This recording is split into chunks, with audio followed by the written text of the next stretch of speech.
Hello everybody and welcome to all of you. और जो आज की क्लास है हमारी वो है प्रैक्टिस पेपर का सॉल्यूशन क्लास 12th के लिए।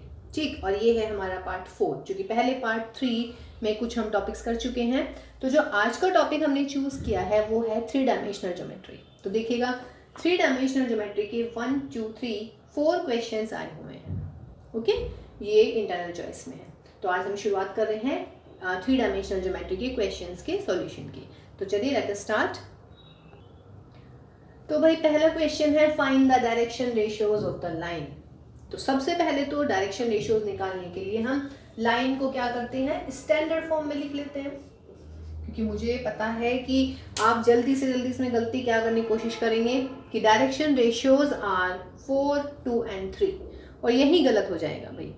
ये डायरेक्शन रेशियोज होते तो हैं नीचे, लेकिन ऊपर जो है आपकी स्टैंडर्ड फॉर्म होनी चाहिए। ऊपर मीन्स लाइन की स्टैंडर्ड फॉर्म होनी चाहिए। और लाइन की स्टैंडर्ड फॉर्म कैसे होती है, एक्स वाई जेड पॉजिटिव होते हैं और उनके साथ कोई कोफिशिएंट नहीं होता। जैसे यहाँ पे है y माइनस का, तो आप इसको करें y माइनस 3 माइनस कॉमन और -2 नीचे पहुंच के।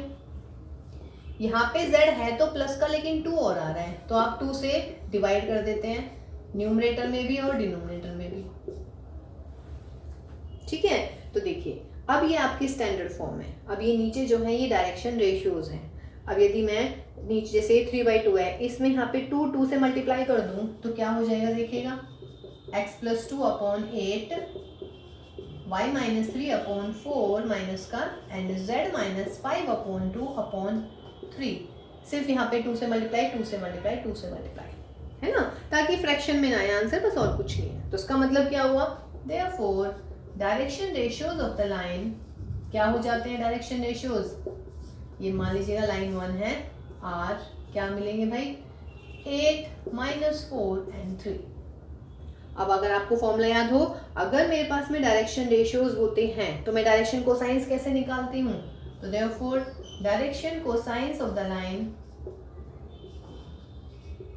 आर क्या होने वाले हैं, फर्स्ट होएगा 8/8 का स्क्वायर प्लस -4 का स्क्वायर प्लस 3 का स्क्वायर, और इसका क्या हो जाता है अंडर रूट।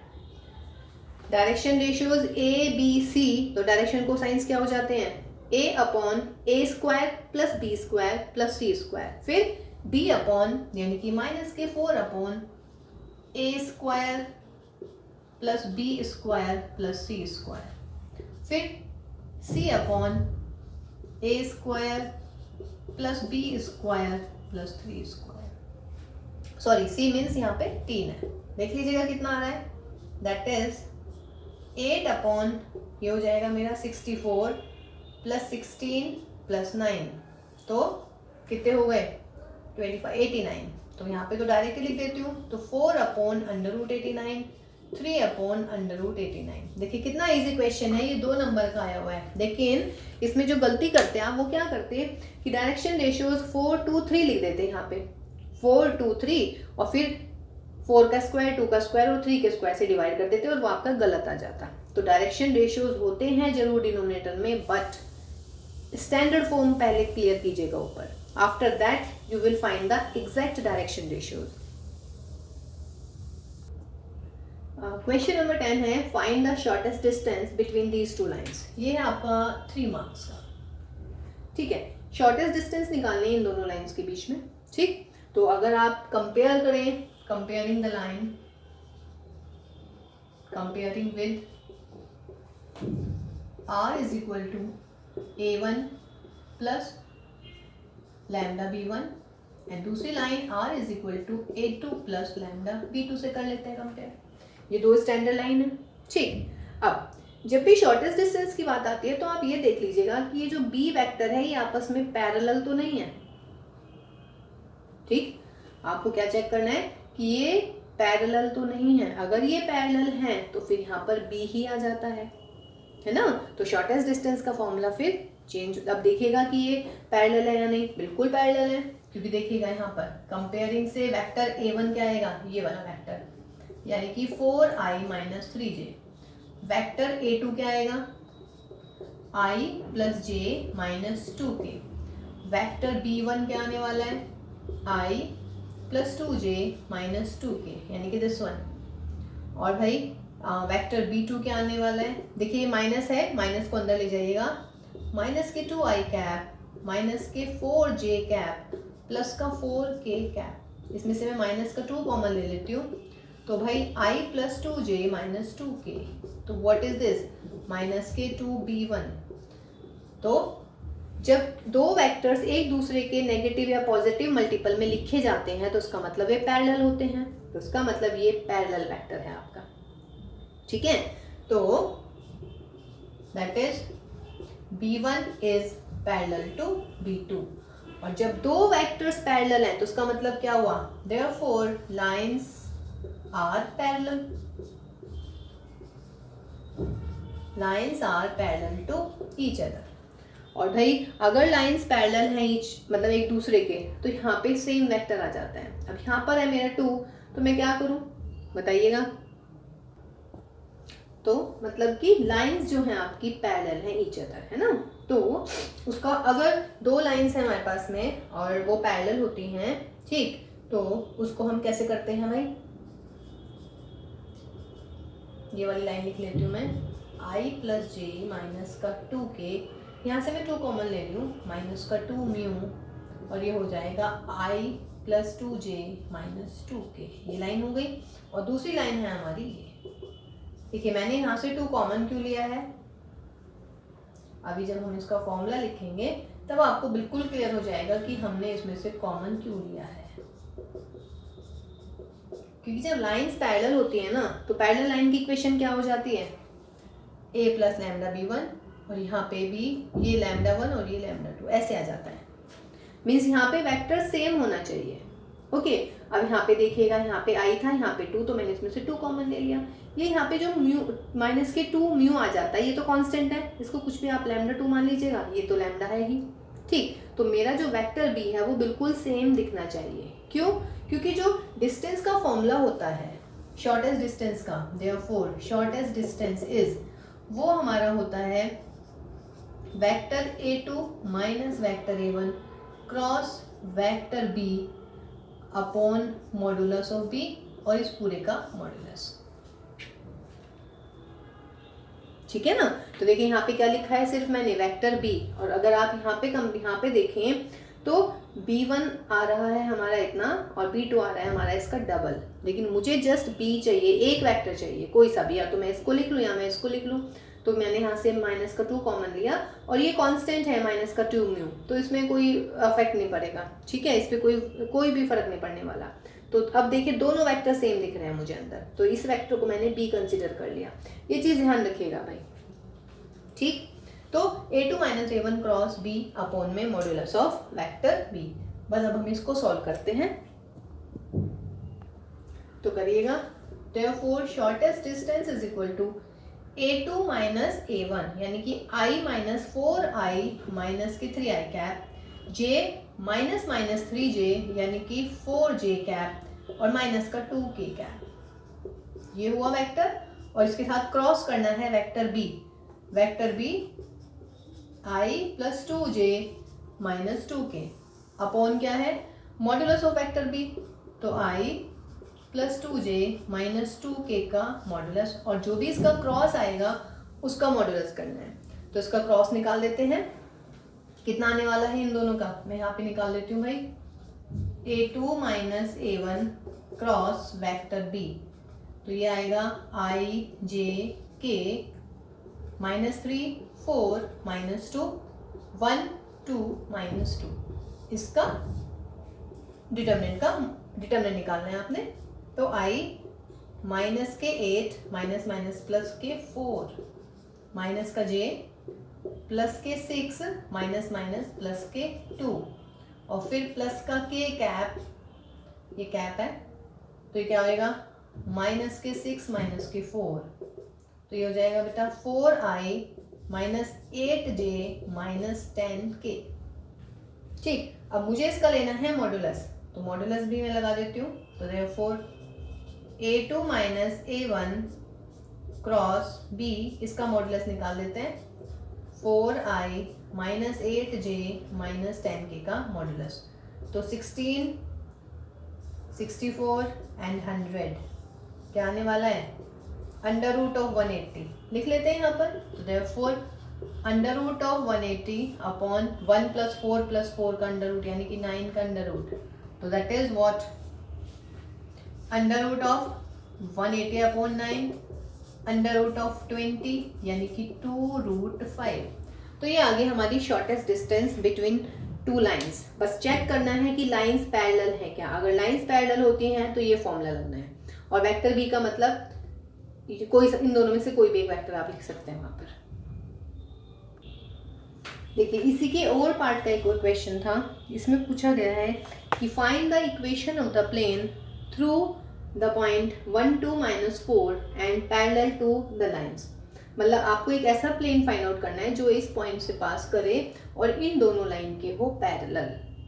ओके, तो और कह रहे हैं कि इसमें वेक्टर फॉर्म भी फाइंड आउट करनी है और कार्टेशियन भी करनी है। तो पहले हम वेक्टर निकाल लेते हैं, फिर उससे हम कार्टेशियन फाइंड आउट कर लेंगे। ओके, तो हियर पहले पॉइंट ए को लिख लेते हैं आप। पॉइंट ए को वेक्टर फॉर्म में कैसे लिखेंगे, I + 2j - 4k कैप।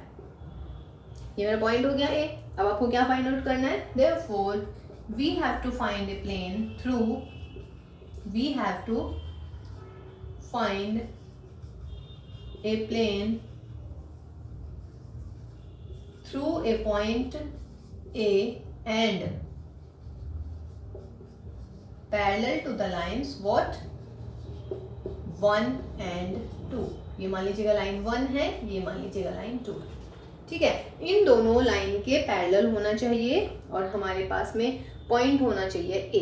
तो इससे जो हमारे पास में प्लेन निकलता है उसकी इक्वेशन क्या होती है, उसका फॉर्मूला क्या हो जाता है, we have to find a plane through a point A and parallel to the line 1 and 2।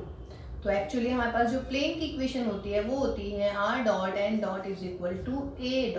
a.n where n is what, n है हमारा what, normal to the plane है ना, नॉर्मल टू द प्लेन। और फिलहाल हमारा जो plane है, मान लीजिएगा दिस इज माय प्लेन, ये वेक्टर n हो गया मेरा। ठीक, अब ये प्लेन जो है एक लाइन के पैरेलल है, ये मेरी लाइन है। तो इसका मतलब क्या हुआ कि जो ये नॉर्मल है ये इस लाइन के क्या है, परपेंडिकुलर है। ओके, तो यानी कि ये वाला नॉर्मल क्या हुआ, इस लाइन के भी परपेंडिकुलर, इस लाइन के भी परपेंडिकुलर, कोई इशू नहीं है इसमें। ठीक, परपेंडिकुलर होने का मतलब जो ये वेक्टर b1 है और ये जो वेक्टर b2 है, इन दोनों वेक्टर के परपेंडिकुलर होना चाहिए भाई हमारा n। और ऐसा कौन सा वेक्टर, मतलब ऐसा कौन सा वेक्टर होता है जो दो वेक्टर्स के परपेंडिकुलर होता है। जब दो वेक्टर्स के परपेंडिकुलर होने की बात चलती है तो उसका मतलब क्या पढ़ रखा है हमने, याद है, क्रॉस, कि अगर क्रॉस प्रोडक्ट जो होता है यानी कि b1 क्रॉस b2 जो भी आंसर में आता है वो क्या हो जाता है, वो हो जाता है हमारा दोनों वेक्टर्स, सॉरी जो भी आंसर आएगा वो इन दोनों वेक्टर्स के परपेंडिकुलर हो जाता है। ओके गाइज, ये बात बहुत अच्छे से समझ लीजिएगा। तो आप डायरेक्ट फॉर्मूला लगा सकते हैं ये वाला। देखिए मुझे फाइंड आउट करना है एक प्लेन जो एक पॉइंट ए से जा रहा है। तो हमने निकाला r.n = a.n where n is what, n is the normal vector. ये हमने नॉर्मल वेक्टर बना दिया है, ये प्लेन था हमारा, ये n वेक्टर है। अब मुझे कैसा प्लेन निकालना है, जो दो लाइन दे रखी हैं, कोई एक लाइन यहाँ मान लीजिए, एक लाइन यहाँ मान लीजिएगा, इन दोनों लाइन के पैरेलल है। तो इन दोनों लाइन के पैरेलल होने का मतलब n क्या होगा, इस लाइन के भी परपेंडिकुलर होगा और इस लाइन के भी परपेंडिकुलर होगा। इस लाइन के परपेंडिकुलर होने का मतलब है इस वेक्टर के परपेंडिकुलर होगा, और सेकंड लाइन के पैरेलल होने परपेंडिकुलर का मतलब है दूसरे वेक्टर b2 के परपेंडिकुलर होगा। यहाँ से हम वेक्टर्स देखते हैं, ये b1 है, ये b2 है, ये a1 है, ये a2 है, जैसे कि हम लाइंस में कंपेयर करते हैं। अब b1 और b2 का यदि हम क्रॉस निकाल दें तो जो आंसर आएगा that will be what, perpendicular to each other, मतलब परपेंडिकुलर टू बोथ। तो इसका मतलब है यहाँ पे n की वैल्यू को आप लिख दीजिएगा b1 क्रॉस b2। तो दैट इज यहाँ पे आपका डायरेक्ट फॉर्मूला निकल के आया b1 cross b2 is equal to a.b1 cross b2। यहाँ पे इन सब की वैल्यू रख दीजिएगा।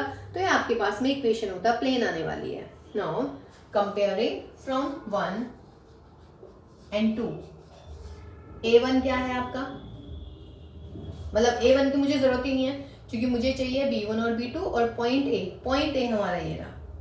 तो फ्रॉम 1 and 2 सिर्फ मुझे B1 चाहिए, तो B1 is 2i + 3j + 6k। अगर यहाँ माइनस होता तो मैं इस माइनस को अंदर लेके जाती। And vector B2 is equal to i cap + j cap minus का k कैप। ठीक, तो मुझे निकालना है व्हाट, B1 क्रॉस B2। निकाल दीजिएगा B1 cross B2, i j k cap, यहाँ पर 2 3 6, यहाँ पर 1 1 -1। सॉल्व कीजिएगा i कैप, माइनस के 3 माइनस के 6, माइनस के 3 माइनस के 6, माइनस के j के साथ माइनस का 2 माइनस का 6 और g प्लस का k कैप 2 - 3, तो माइनस के 9 i कैप प्लस का 8 j कैप और ये आ जाएगा माइनस का k कैप। ये आया मेरा B1 क्रॉस B2 यानी कि यहाँ पे वैल्यू, और A हमें पता ही है, तो A dot B1 cross B2 भी निकाल देते हैं भाई। A कहाँ है आपका, ये रहा। तो I + 2j - 4k dot minus के 9i प्लस का 8j माइनस का k।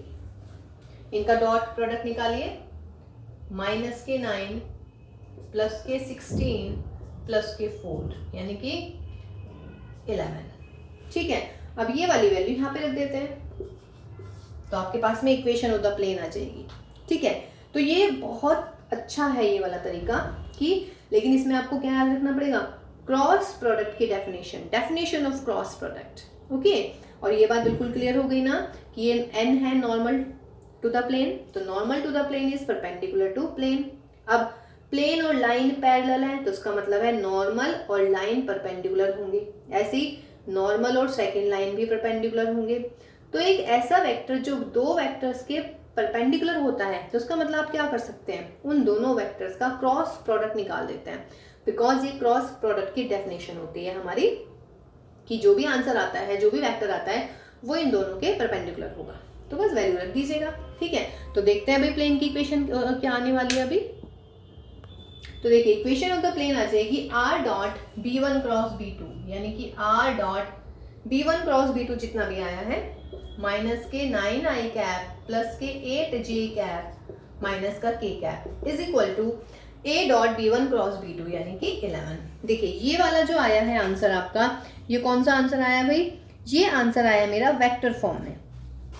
ठीक है, अब क्वेश्चन क्या था, उन्होंने कहा था कि वेक्टर फॉर्म भी फाइंड आउट करनी है और कार्टेशियन भी फाइंड आउट करनी है। This is vector form, this is one answer. अब फॉर कार्टेशियन फॉर्म के लिए कैसे करना है, कार्टेशियन फॉर्म के लिए वेक्टर r को xi plus yj cap plus zk cap से रिप्लेस करना है, तो कर दीजिएगा xi cap plus yj cap plus zk cap dot minus का 9i cap 8j cap minus का k कैप इज 11, i की मल्टीप्लाई माइनस के 9x प्लस के 8y माइनस का z इक्वल टू 11। ये आपका आ गया कार्टेशियन फॉर्म। तो देखिए दोनों ही आंसर आ गए हैं आपके, माइनस को इधर ले जाइएगा तो भी उसका भी आंसर आ जाएगा। ठीक है,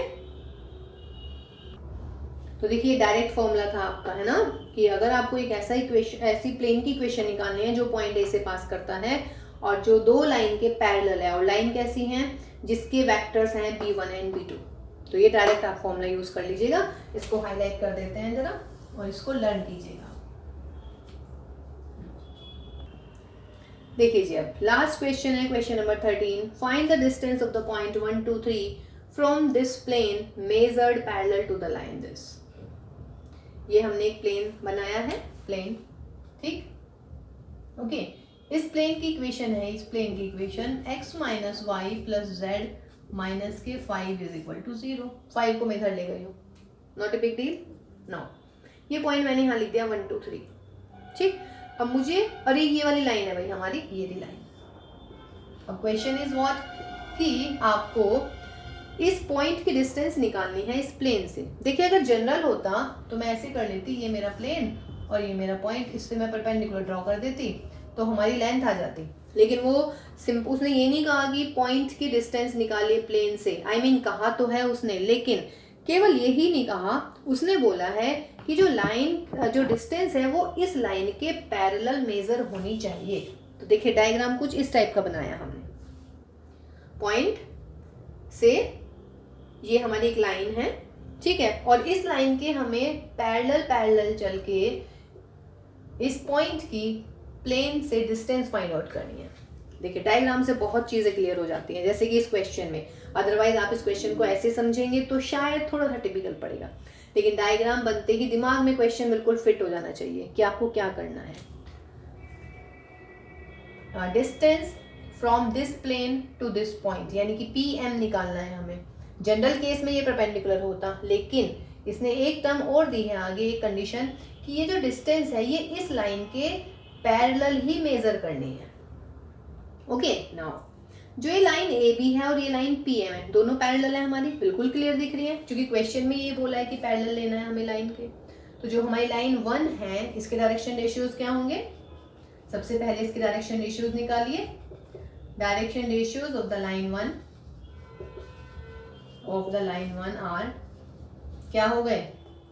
2, 3 एंड -6।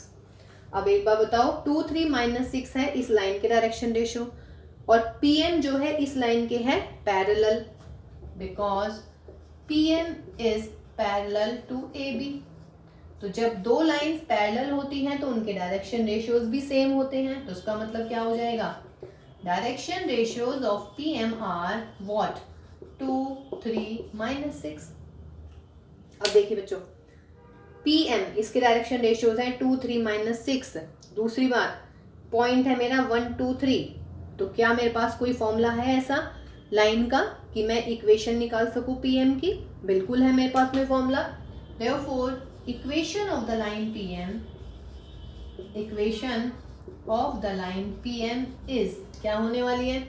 पॉइंट P से जाने वाली लाइन यानी कि x-1 upon direction ratio is 2। Second है y के साथ में 2, डायरेक्शन रेशियो है 3, और भाई थर्ड है z के साथ में 3 और डायरेक्शन रेशियो इज -6। ये आ गई मेरी इक्वेशन ऑफ द PM। लेकिन मुझे इक्वेशन ऑफ PM नहीं चाहिए, मुझे चाहिए डिस्टेंस बिटवीन PM। अब जब लाइन आ जाती है तो हम क्या ले लें? Any point on the line, that is, इसको हमने R माना, x-1 अपॉन 2 is equal to R, y-2 अपॉन 3 इज इक्वल टू R, और भाई z-3 अपॉन -6 इज इक्वल टू R। ये हम क्यों कर रहे हैं? मुझे चाहिए PM के डिस्टेंस, P के कोऑर्डिनेट है मेरे पास, मुझे चाहिए M के कोऑर्डिनेट, और M एक ऐसा पॉइंट है जो लाइन पे भी है और प्लेन पे भी है। अब ये लाइन की इक्वेशन है, तो लाइन पे एनी पॉइंट कैसे निकालते हैं? इज इक्वल टू R करके। तो ये फर्स्ट वाला R, सेकेंड वाला भी R, थर्ड वाला भी R। यहाँ से x की वैल्यू निकालिए, कितना हो जाएगा? 2R + 1। यहाँ से y की वैल्यू निकालिए, 3R + 2। यहाँ से z की वैल्यू निकालिए, -6R + 3। तो therefore coordinate of M are, M है any point on the line. तो any point on the line means what? 2R + 1, 3R + 2 and minus के 6R + 3। हम जो ये एनी पॉइंट हमने लिया है यहाँ से इज इक्वल टू R मान के, उस पॉइंट को हमने M ही कंसिडर कर दिया है। अब मेरे पास देखिए M के कोऑर्डिनेट भी हैं, PM, ये मेरे M के कोऑर्डिनेट आ गए। अब मेरे पास में दो ऑप्शन हैं, या तो मैं M को इस पे सेटिस्फाई करा दूं, या PM के डायरेक्शन रेशियोज और ये डायरेक्शन रेशियो सेम है। ठीक, तो मैं M पॉइंट को इस पे प्लेन पे लाई कराती हूँ, because M lies on the plane 2। इस कोई इक्वेशन को मैं मान लेती हूँ नंबर 2।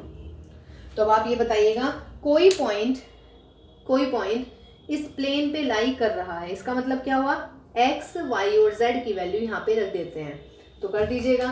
तो देयरफॉर m की वैल्यू, m जो है सेटिस्फाई करेगा z मतलब प्लेन को, तो x की वैल्यू रखिए 2R + 1, y की रखिए माइनस, तो -3R - 2, और भाई z की रखिए -6R + 3 एंड -5 इज 0। सॉल्व कर लेते हैं।